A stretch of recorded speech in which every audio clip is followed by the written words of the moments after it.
teman-teman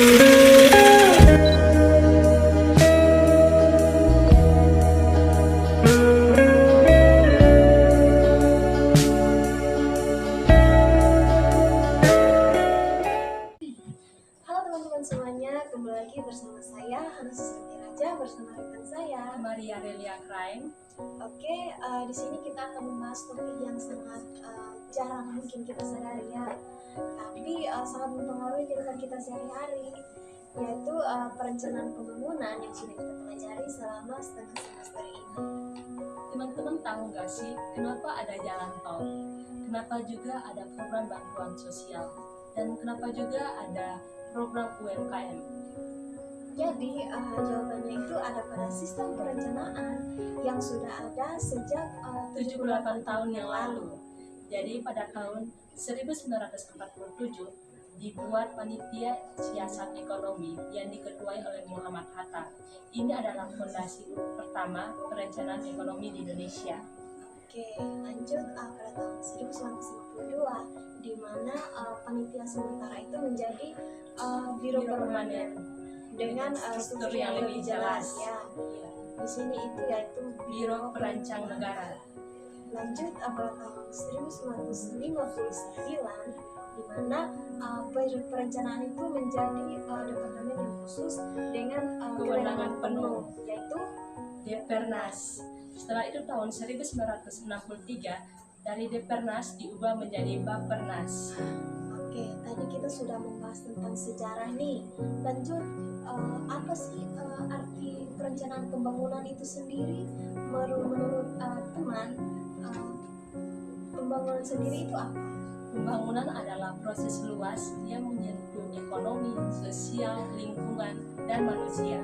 Kalau menurut Kak Hana, kalau perencanaan pembangunan itu apa sih?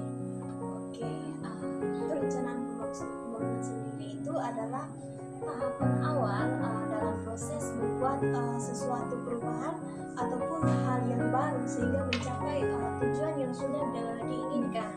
Jadi kita sudah tahu nih apa itu arti perencanaan pembangunan.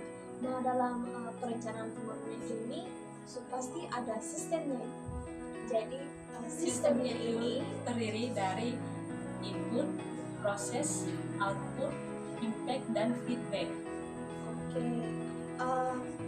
Jadi input itu adalah sumber daya dan data yang diperlukan untuk memulai suatu perencanaan. Contohnya itu data tentang anggaran dan dana yang tersedia.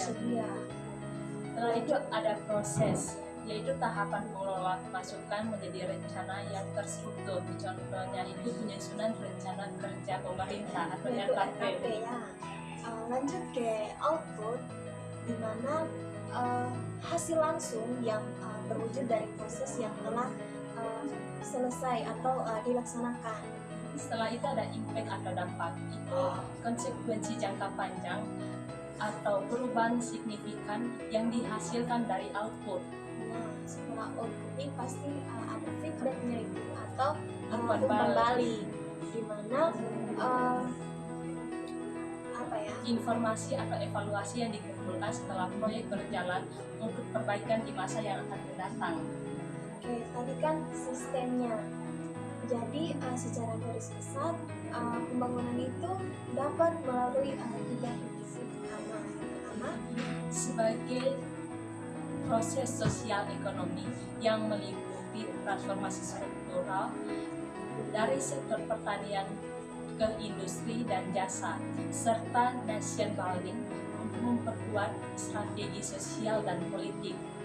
Oke, yang kedua itu sebagai ideologi yang disebut development, di mana pembangunan itu menjadi legitimasi politik negara, dan ada yang ketiga itu sebagai konsep pembangunan berkelanjutan, di mana yang mengintegrasikan tiga dimensi, ada ekonomi, sosial, dan lingkungan.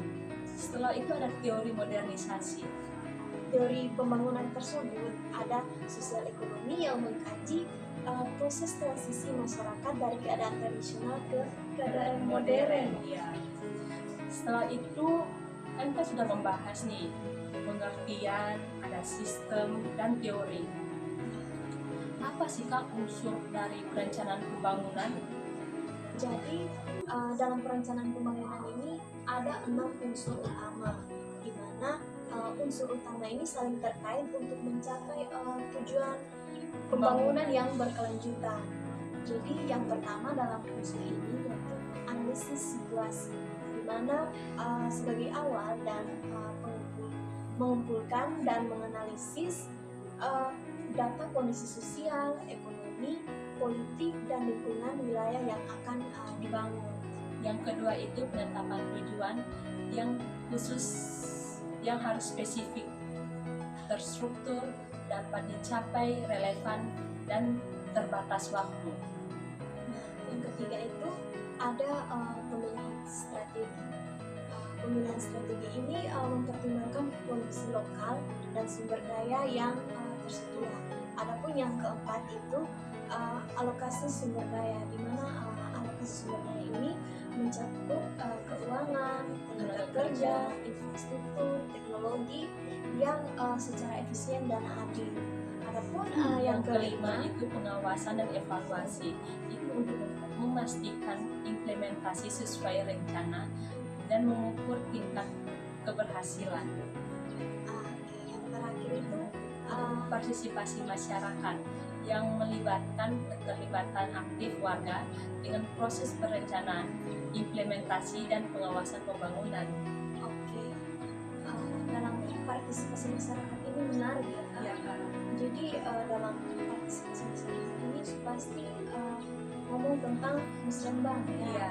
Dalam hal ini musrembang itu ada 3 tahap, ada musrembang des, Musrembang kel, dan musrembang kecamatan, musrembang desa, kelurahan, dan kecamatan. Oke. Dalam pertemuan juga ini kita ada turun lapangan ya Kak. Iya. Itu kita membahas tentang teori neoklasik dan pasar bebas. Apa sih Kak teori neoklasik itu? Oke. Teori neoklasik ini adalah aliran dalam ilmu ekonomi yang menyatakan bahwa harga, produksi, dan distribusi pendapatan itu ditentukan melalui mekanisme pasar berdasarkan penawaran dan permintaan. Oke, kan dalam pertemuan keempat ini kan ada satu teori yang berkaitan dengan pasar bebas. Coba Kak jelaskan itu pasar bebas apa sih?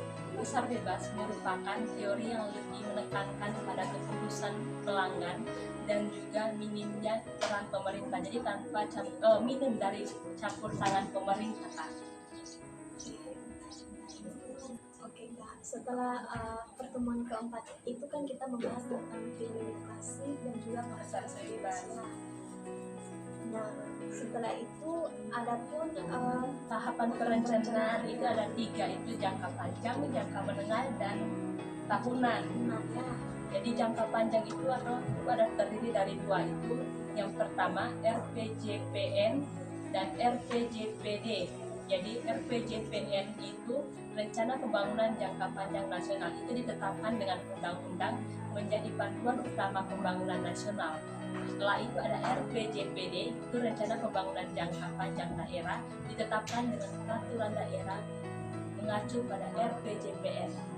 Oke, setelah jangka panjang nih ada rencana. Nah, di mana ada 2, yaitu RPJPN dengan RPJPN nasional, dan yang kedua itu RPJM daerah. Jadi RPJPN nasional ini yaitu Rencana Pembangunan Jangka Menengah Nasional, di mana dikatakan dengan peraturan presiden itu merupakan kejabaran dari RPJPN.